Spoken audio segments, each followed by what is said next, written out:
Interjection here, Nation Warriors 1v1 commentary number 7. This is me playing Russia. I've got two games here, me playing Russia and getting absolutely steamrolled, or in my ruffle stomped, I prefer that, and another game where I actually do really well with Russia and you know, power through and absolute win. So I figured I'd put these two together just to show how vastly different the outcome can be with Russia. It really is quite weird. So this first game is obviously me level 27 with the Russia. Almost 28, but I've lost a few recently. I've just been away and now I'm going down. But this guy I'm playing against is playing Spanish, and he is level 25. So for once, I'm not playing Spanish, somebody else is, which is strange if you've been following these commentaries from number 1. So yeah, obviously on the Great Plains, when I start my new series, you may or may not have heard I'm going to be playing on different maps. Different series, obviously, with different account. I'm going to play all the civs equally. Anyway, let's jump into this game. So, I'm placing each individual settler on a different food crate, and then using the shift key to tell them to finish up any remaining crates and the wood crate. And the reason I'm doing this is I want to get a Russian settler costs, obviously, well, a block of 3 settlers costs 270 food. So I need to get that 270 food into production as fast as possible to get that first settler in queue. And to do that, obviously, you want to collect the food crates individually with each settler. You only start with 5 settlers. That's 5 settlers with Russia, and that is because their I think their settler train rate is a lot faster. Like, obviously, it takes, well, it's supposed to take 3 times as long for a settler to train, obviously, because there's 3 of them. But if you break it down individually, the settler actually trains a lot faster. If you divided the time by 3, because obviously there's 3 training. I think that's why, and also they're quite a powerful. Well, I think they're quite a powerful rush civ. I mean, they can be played with a boom, really. So I just killed that bison there, just to get it dead for these 3 settlers that are training, so that when they're created at the town center, they'll just jump onto that bison and start collecting. I don't really want them to, you know, shoot it, because they'll pop out and all do this loading animation and start shooting and wasting time with the animation. And also, if they jump out and shoot it, then they're likely to make the bison start running away. So normally I don't condone killing animals needlessly, because the food decays fairly quickly. But in this case, wanna make sure it's dead. So here's my first herd, Russia. I'm gonna go collect that. Russia, they only get 1 scout, whereas with the Spanish, I'm used to having a war dog. And obviously that's an extra scouting unit, or with the French you do actually get a genuine scout. And the same with Dutch, you get an envoy, but every other, well, this civ particularly, you get less, so exploring is kind of more important than large treasures. Although I did see a 50 XP, and I did have my crack shot still, so I thought, right, I'll just get rid of the crack shot because I haven't used it yet. You might notice my first shipment here is 300 wood. Now, that is very unusual for me, or for any, really, because you should always be sending them 3 settlers, always. But you can't do that with Russia, because they just don't have a 3 settler shipment. So in its place, you have to choose something if different, or you can wait until age 2. Some civs, say Portuguese, it might be better to wait until you're in age 2, because they don't get 3 settler shipment either. But with Russia, I like to rush. Russia for rushing. And I send 300 wood, because that 300 wood is essentially a blockhouse, an early blockhouse, and you can build a blockhouse in age 1 with Russia. So if you have that early wood, you basically get all the 800 wood you need to age up, and then I can collect that 300 wood real quick, and then send 4 settlers over to my opponent's side of the map and build a blockhouse, like just pop one up, you know, out of nowhere, as close as I can to his base in age 1, where he has relatively little he can actually do about it. Although that doesn't go quite to plan in this game, you'll still see what I'm trying to do. Obviously in my second herd, bringing that in.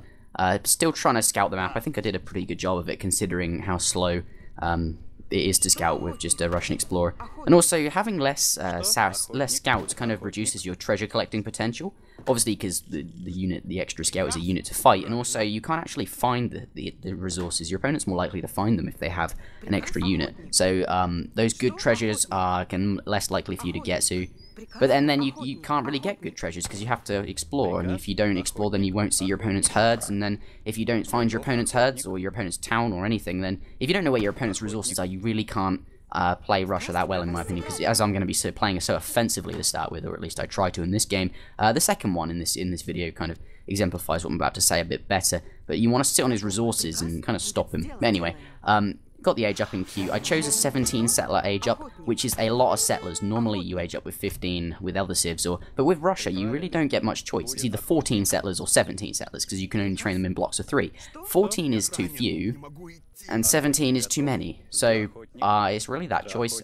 I used to play Russia was one of my best civs before I started playing Spain a lot, and I always used to go 17 settlers, but I wasn't so good back then. And now I don't want to float my own boat, but I think I'm a bit better than I used to be. And I trained 17 settlers, and it was just too long. Like, this guy I'm playing against, well, you'll see, but he absolutely smashes me, like, because the age up was too quick. He's playing Spain, so I figured he might go Fast Fortress. I guess because I do Fast Fortress so much is I don't realise Spain has other strategies. Like, they have a colonial, which is fairly okay in some situations. Personally, I prefer French, because I can do French, and if I'm going to do a colonial with Spain, I generally just go do a colonial with French, because the French colonial is essentially the same thing and is a lot stronger. Because French have got more booming capabilities in Age 2, etc, etc. But obviously this isn't any me playing French, this is me playing Russia. So the point of this early blockhouse, see, I've got it up so quick, is I can spam out, like, the moment I hit Age 2, I can click that Musketeer button, and I can have a Musketeer in queue. And the moment I hit Age 2, I can send in five Cossacks, that's it, Cossacks, not Hussars. 5 Cossacks, and then they'll change the spawn point to that blockhouse, because obviously a blockhouse is a spawn point.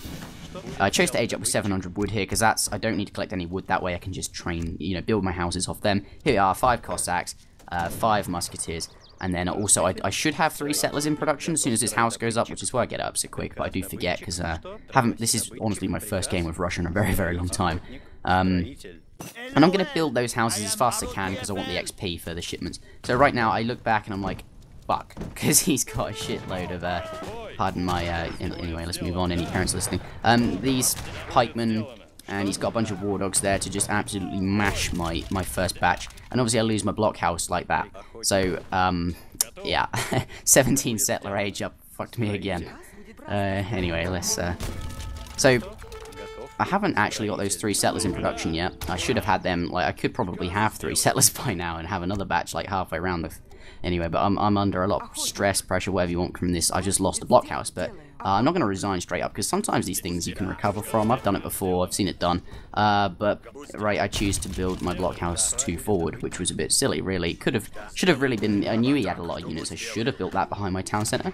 And then that's quite well defended behind the town, because he has to then go behind my town centre to get it. Also, he has to walk further to get to it. Also, my units from my spawn town centre spawn closer to defend it, and also the Minutemen can be used the moment they pop out, and if the blockhouse is behind my town, then my opponent has to run behind my town centre to get it, and then they're more in a position for my Minutemen to get them, whereas right now they're just running away from my Minutemen, which is therefore essentially wasted that 300 resources I used for Minutemen. I'll say this now, Minutemen are very, very strong for what they cost. In treaty games you just won't notice it, because if you call Minutemen after 40 minutes, everything's Imperial, and Minutemen are like the weakest things ever, like Stickmen. But here in Age 2, Minutemen have a really good stats. So right here, I go up to attack. I decide to follow my opponent. Obviously, I want to make the use of the remaining Minutemen, but I actually probably should have saved them, because even though they'll go down to 1 HP, they still do like a 26 range damage, and if they're mixed in with the rest of my army, there's a chance they might get maybe 2-3 shots if I'm lucky before they die. But obviously sending them all up like that, they're easily killed because there's nothing there to sponge up damage. Obviously I had Musketeers mixed in, I could have protected that. But essentially, if I had built that second blockhouse that died behind my town centre, I could have a decent army by now. I could have trained a few more units. And if I hadn't, right there with these Cossacks, I was trying to find settlers to raid, because I still need to play offensively. Because I've still got units that do that. Right here, I'm moving my settlers away from his army, not towards my town, because I'm just hoping he didn't see them. If he did see them, then that would be a good game. And really, I could have built a blockhouse on top of this herd as well, because that way I could defend the settlers, but I didn't. Unfortunately, with the back herding there, you see it again. So right now, town center, when they attack the town center, he says I suck. Well, I wish I'd played Spanish. Oh well. So I correct him, he says you suck, so I say with Russia.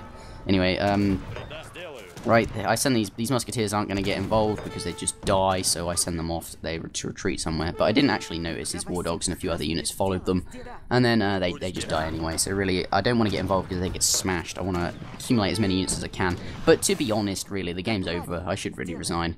I don't know, it might have been different if I built the blockhouse behind my town, because that way I could have saved up a few units and maybe repelled. But it would have been a difficult comeback, even at that, because I did lose 250 wood forward blockhouse, and that is the risk you take with the forward blockhouse. Ideally, you don't want your opponent to see it, but, well, maybe I should build it a bit further back. I mean, when I played Russia, I guess I was playing lower level players, and they weren't so accomplished at being able to defend. So here we are, 13 Strelets, and this is the maximum I can actually get. I called, Minutemen would be good here, obviously I've already called them though. And then this is the last stand, where hopefully if I'd done everything right I could have a maximum amount of units to fight back, but obviously it didn't work because I lost my town centre too early. And yeah, settlers I exposed, I just resigned. So that's the first game, me getting absolutely steamrolled. So hopefully that will end any speculation that I only upload videos where I win, because well, here you go, absolutely smashed. And I did say in my very first commentary I'd try and upload a fair representation, but it kind of turned into me only uploading good games. I personally wouldn't say this was a good game because it doesn't really show any backwards and forwards, you know, a decent, like, really balanced. It just really shows me absolutely getting smashed, and this one shows my opponent getting smashed. So this one, although they're interesting to watch, I won't deny, but, well, they might be, I don't know, that's up to you to decide, really. I personally don't think they're great games. Anyway, moving on. So, should I do the intro again? No, let's just continue. So this is the second one. My opponent's a captain here. I didn't quite get to hover over his name, but you can look him up. He's level 26 captain. And here, doing the same thing at the start, going to put those settlers onto individual crates, and then so they can collect them up as fast as they can and get that first batch of 3 in production. And then I have 2 wood crates this time, which is different. I know I started with 1 last time. Obviously, you always start with 1 wood crate no matter what civ you play, because you need, doing taunt 15 lag, wallow, yeah, anyway, you need 1 wood crate for a house, and the other wood crate you can do what you like with. It would have been better, I think personally it would have been better if it was food, because then I could age up faster. Especially since this time, I literally just played this game the moment after I finished the last one, and yeah, what was I saying? The settlers, I aged up with 17 settlers last game, and that was a lot, and I had 800 food, like, I had the town centre, sorry, the age 2 queued in the town centre, whilst my last batch was going around, which is really, I'd prefer it to, you know, as soon as I get 800 food, start aging up. So yeah, if I had a wood crate, that'd be better this round, because I choose to age up with 14 settlers, and I only have about 500 food in my stockpile once all 14 settlers have been created. Obviously, settler management and that can help you age up faster, and that extra 100 food would help me age up faster, really. But I won't deny wood is the slowest gathering resource, so, you know, a wood crate isn't too bad. And who would have thought I could get so much discussion out of a wood crate? Anyway, this bison here, I shot it. I shoot it dead, as I said, so that first 3 settlers, well, not the first, yeah, that first 3, well, second 3 batches settlers can start collecting. I don't know. Yeah, they can start collecting without doing that stupid animation. The only downside of that was my settler had to walk. He was going to that herd where, well, she was going to that herd where she is now to herd these back, but she had to walk forward that a little bit and waste a little bit of time walking around. So I'm going for, I'm not on it now, but I did just shoot a cougar dead from the cow treasure. Mostly because I wanted to get rid of my crack shot so it would start recharging, because, you know, I want to maximise efficiency and all of that. Even if I don't get the cow treasure, it's still some extra XP, which is going to be useful. It's just free XP, I guess. Right here, I'm looking, I have a tiny little bit less health, and obviously he's French, so he has a scout as well. I want to avoid being attacked by the scout or the explorer, because if I am, then well, I'd lose my explorer, and I don't want to do that because of obviously treasure collecting potential. And why would I lose him? Because he could go into hand combat, and if you're in hand combat, you slow down the unit you're attacking, and then obviously he'd slow down my explorer and eventually kill it with his 2 units, and that would just be a catastrophe because I've scouted nothing. And yeah, that's another problem with 1 units. So right here, this is a coyote treasure, and I figured definitely going for that, even if it means I can't scout very much, because a coyote is a unit, and a unit can scout, and I need an extra scout. So that's a priority treasure, going for this one. Creeping it like a beast, because I don't want to take any damage, but I'm going in close once the last coyote is almost dead, because I don't want my opponent's red explorer to be sitting on top going, yup, this is my treasure. No, it's not, it's mine, so get out. Gotta be careful sometimes, so if you creep all of them, yes, you minimise damage, but then you run a risk of losing the unit, so yeah. So here we are, 300 woods just arrived. I'm just in a habit of sending it. I don't need it right now, but obviously as soon as I start aging up, obviously on 550 food right now, just got to keep getting that extra food. A food treasure would have been nice, could be aging right now, but yeah. So here's 135 wood treasure. Normally I wouldn't go for it because I need to scout, but I figure since I got this extra unit I can. And also it shouldn't take too long to get with this extra scouting unit. So right now almost about to age up, and I do actually remember to flick back and start clicking the button before I get all 800 food. So aging with 400 wood again. Obviously this wood treasure and 300 wood means I have a lot of wood already, which is good because, you know, forward blockhouse, and then I'll have plenty of wood left over, and I can get them houses. And I also choose to get a market because a market is always useful. I think at that wood treasure my opponent was taking out the things and was going to take the treasure, so it was almost like the Guardian was almost dead, but and I chose to crack shot the Guardian anyway, even though it was almost dead, just because I knew my opponent wouldn't be expecting me to crack shot it, meaning he wouldn't be expecting to move to right click on the treasure to pick it up, and hopefully that would give me like a second advantage over him collecting the treasure. You might notice I place a house foundation, but that I don't actually place it. It's just to mark where I can actually place this board blockhouse, and I do place it as far as I possibly can to my opponent, and the house is just to mark out where that is. And here I can kill my opponent's explorer because, yeah, he's almost dead. But right now he's building this wall, so I'm like, oh dear, because it's a good idea. He wants to stop me from. So I move a unit in. I was hoping to build a wall across where his wall is, just to prevent it permanently, but I don't have any wood stockpiled. Oh, actually, no, I do have wood stockpiled. It's because I'm too close to his town. I can't physically get a wall that close. And I tried to get the settler in the way, even though it was resource wasting, because he could have been collecting. But it was I wanted to obstruct the foundation so he couldn't place the wall. And I tried to do that with my explorer, but I just about miss it. I was using the stand ground advanced formation. I do. But like these settlers here, they weren't idle because they're attacking. I'd rather them collecting resources, but I didn't know that. But here we are, yeah, 5 musks in queue, changed my spawn point, 5 Cossacks. So they'll be around pretty soon to help with the fighting. So right here, I'm going to switch to stand ground mode here and just stand on that foundation so he doesn't place any more wall. But he just goes off and places the wall in a different area. And the reason he's now building the wall that's important to him is because his herd is there. That herd we see just below the wall is his herd, and I realised that just now, and I'm thinking, right, I'm going to go back herd it, which essentially means I'm going to get a settler in there and just herd it backwards towards my blockhouse so that he can't have that herd, and obviously I'm trying to control resources here. If I'd scouted the map a bit better, that would be a lot better for me, because I'd know where his next herd is, and I could anticipate where it's going to send his settlers, and then obviously send my units, my military units over there.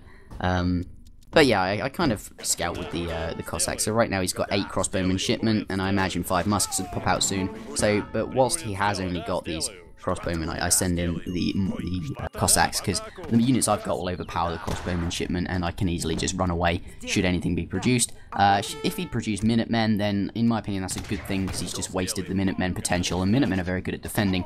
And then now he doesn't have any Minutemen, although I will lose a few units on the back herd. Right here his settlers are coming out to herd them back or collect food, and I quickly get a back herd in just before. Now that is a really cheeky move, and if you ever play Observer games, please don't back herd, because it's just, I don't know, it just ruins it for everyone. In a competitive game though, then yeah, go for it, because, you know, no rules, whatever. But just general courtesy, it just pisses people off to the maximum extreme. It's like attacking, you know, in a no rush 40 on vanilla, you would wait, you usually respect the rules and you don't attack before people have said you can attack. Just courtesy, really, please, guys. Anyway. So now I'm going in. I shouldn't really be attacking the musk. Should wait until the Cossacks get there, but it's only like, what, 4 or 5 seconds. So they go in, and hopefully, because the crossbow, I'll take out the crossbows with those Cossacks. And yeah, so continue to produce units. Settler production, ideally you can simultaneously produce musketeers and settlers at the same time and not have to produce one or the other, but really I'm trying to alternate. I'll get a musketeer group, so next on the list is a villager group, and then next will be musketeers until I can sustain enough food collection to really to produce them simultaneously. Here I'm going for that upgrade, and I have enough wood. Well, I will have enough wood to spare on the steel traps, but I don't think I get it in the end, and instead I choose to spend that wood on a trading post. Really, I should have spent it sooner rather than later, because those resources are now idle and not doing anything. They could be a house. Yes, I don't need a house right now, but a house is XP, and XP is shipments, and shipments is military, and military is winning. When you're pushing, at least, anyway. So, right here, yeah, I sent him out for the trading post, which isn't a bad shout, in my opinion. So, here... I should really send 700 coin, or perhaps no, I'm waiting for the 13 strellas there on that shipment, because I just need a little bit of population to send them. And I had a few Cossacks that I forgot about. I shouldn't really be forgetting about units, so it must be because I haven't played in a while. But I've got to stop blaming things on that, haven't I, really? That won't last forever, that excuse. Anyway, so these Cossacks in there, really hope the Musketeers should be there as well, but I was a little bit slow, and yeah, so right now I know he hasn't got any military, so I'm going to go for, in order of importance, always go for the military building, because that's the most expensive and easiest to take down. Actually, perhaps it's not the easiest, but, you know, it's certainly an important building. He needs that to produce units. Anyway, he chose to resign here, so he was, yeah. So, yeah, an example of me getting absolutely flattened, and here, me absolutely flattening with Russia, with very similar strategy. The only difference, really, was in the first game I trained a 17 settler age up and got rushed. Well, I don't know, his defense was very good, I was trying to rush. And this one I went with a 14 settler age up, which essentially makes it quicker and I can rush faster. And also I was fortunate enough to block his herd. Although I figure that Wally build was probably quite a waste of wood, I don't know. Anyway, we have a little discussion and I'll speed up the video until we hit them graphs.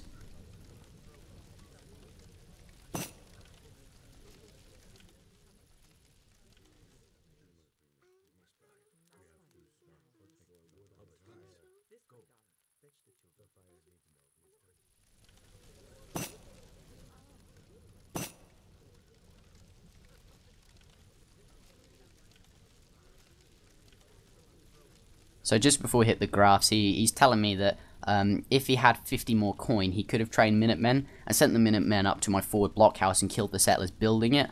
Not sure if he would have managed to kill it all, but certainly if he could kill all the settlers, then that would have screwed me. I think I would have retreated the settlers though, and then Minutemen have a really shoddy siege attack, so they can't take out the blockhouse. I don't know. I don't know what would have happened. Maybe he would have won there. Anyway, he didn't, so... Anyway, I kind of missed the point of the graphs, didn't I? Yeah, should have commented, oh well.